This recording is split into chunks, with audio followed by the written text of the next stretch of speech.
Quisiera compartir con ustedes un par de anécdotas de mi vida sacerdotal que creo que pueden iluminar este misterio maravilloso de la Eucaristía, del Corpus Christi. En el año 1989, yo era diácono, tenía 26 años, y fuimos con el seminario de Medellín a unas misiones en una zona, en un municipio que se llama El Doradal, en el Magdalena Medio. Es un lugar donde hace mucho calor, el promedio de la temperatura es como 33 grados, es muy cerca de la hacienda Nápoles, la famosa hacienda de Pablo Escobar, es una zona ganadera. Y estando de misiones allí, en un pueblito muy pequeño, una estación abandonada de tren que se llamaba la Estación Pita, con otro sacerdote, yo en las mañanas visitaba las casas, daba catequesis a los niños, llevaba la comunión a algunos enfermos en los ranchitos, y por la tarde, como a las 6, teníamos la Eucaristía. Y todos los días veía venir a la misa, normalmente llegaba tarde, un señor ya mayor, un viejito, que llegaba sudoroso y llegaba un poco cochino, y me llamó la atención también que nunca comulgaba. Y un día me le acerqué al Señor y le pregunté: Señor, ¿usted de dónde viene? Y me dijo: Padrecito, yo vivo en Río Abajo 2 horas, subo caminando 2 horas para participar en la misa. Y yo le dije, fruto de mi inexperiencia, le dije: Señor, usted no tiene que venir a misa, no se preocupe, no está obligado a venir a la misa. Y el Señor me dijo: vea, Padre, no me alcahuetee la pereza, porque si Jesús murió en la cruz por mí, yo puedo caminar 2 horas para venir a participar en la misa. Y yo le pregunté: ¿y usted por qué no comulga? Y me dijo: Padre, es que yo soy conviviente, tengo ya hijos mayores, tengo nietos, pero nunca me he casado. Y al final de las misiones lo preparamos y se casó y recibió la comunión. Fue de los primeros matrimonios que yo bendije como diácono. Pero lo que quiero destacar con esta anécdota es que este campesino, que uno podría pensar que es una persona ignorante, en el fondo conocía muy bien la teología eucarística. La misa ciertamente es un banquete. Hoy el Evangelio de San Juan nos ha hablado de esa dimensión de la Eucaristía como alimento. Nos alimentamos primero del pan de la palabra y luego del pan que da la vida eterna. El que come mi carne y bebe mi sangre habita en mí y yo en él. Pero antes de ser banquete, la misa es un sacrificio. Jesús en la última cena dice: tomen y coman, este es mi cuerpo entregado por ustedes. Esta es mi sangre que será derramada por ustedes. Y esa entrega de su cuerpo y de su sangre derramada se da en la cruz.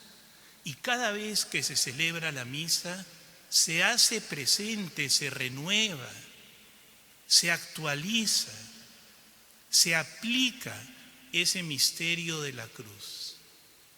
No es que Cristo vuelva a morir, Cristo murió de una vez para siempre.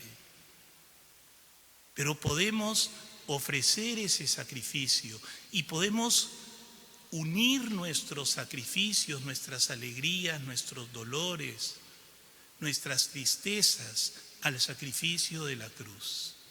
Y aunque ustedes no estén presentes físicamente, sí participan virtualmente de ese sacrificio. Y por eso es tan importante no reducir la Eucaristía simplemente a recibir la comunión, sino justamente a unirnos a ese sacrificio que tiene un valor infinito y que es lo único que puede salvar al mundo. Y la segunda anécdota que quería contarles sucedió en el año 2008. Yo en aquella época era vicario general en la prelatura de Ayaviri y parte de mi tarea era visitar pueblos alejados de la prelatura, donde sobre todo no había sacerdotes, no había párrocos. Y fui a una población que se llama Ananea, el distrito de Ananea, donde está la mina de la Rinconada. Era una población importante, ahí hay como 20.000 personas. Y es un lugar muy alto, dicen que es el pueblo más alto del mundo, leí ayer en Wikipedia, 5.100 a 5.300 metros de altura, depende de donde uno esté. Y fui a celebrar la fiesta patronal y fui a celebrar un matrimonio. Por ahí me parece que van a poner una foto donde estoy confesando a la novia al pie de un nevado y donde luego estoy celebrando el matrimonio en una chocita. Es un lugar que uno podría decir que está muy cerca del cielo por la altura, pero también muy cerca del infierno por la explotación, es minería informal, hay mucho alcoholismo, prostitución de menores, no hay presencia de la ley, hay explotación. La manera de trabajar es que uno tiene que trabajar 30 días gratis para el dueño del socavón y luego tiene un día para sacar todo el oro que pueda cargar como de alguna manera pago de su trabajo. Pero estando en La Rinconada, me llamaron de otro pueblo que quedaba al otro lado del Nevado, ya cerca a la frontera con Bolivia, que es el pueblo de Sina, un pueblo donde nunca habíamos llegado.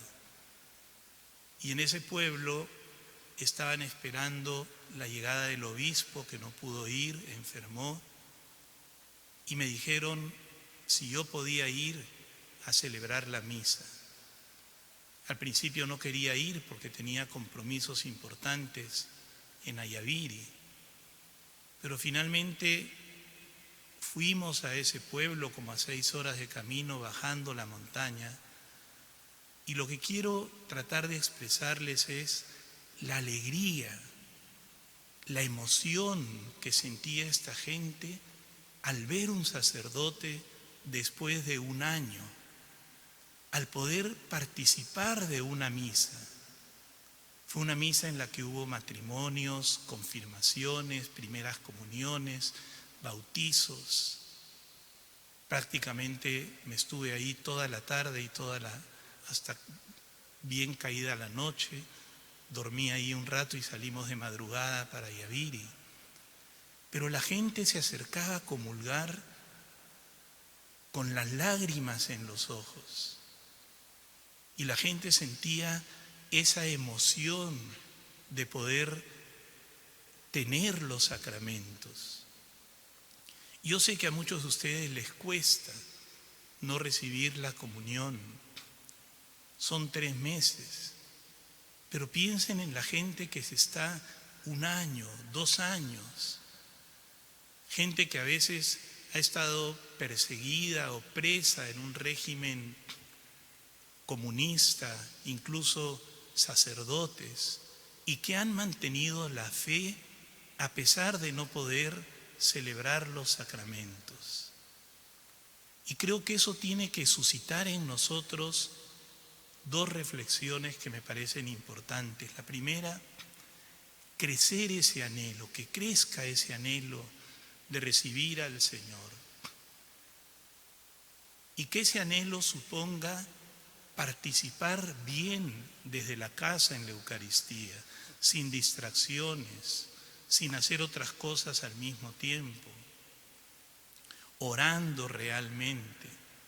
Pero ojo, no se acostumbren,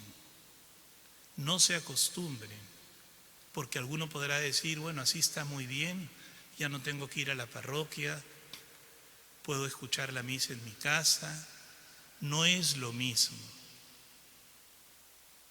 Por eso estamos supliendo ante una necesidad, pero tiene que crecer en nosotros el deseo, y ojalá sea pronto, de poder venir a participar presencialmente de la Eucaristía.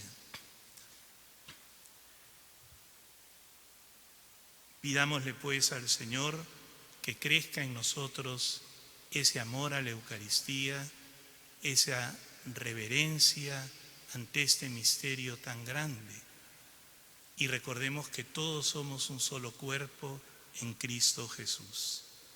En el nombre del Padre, y del Hijo, y del Espíritu Santo. Amén.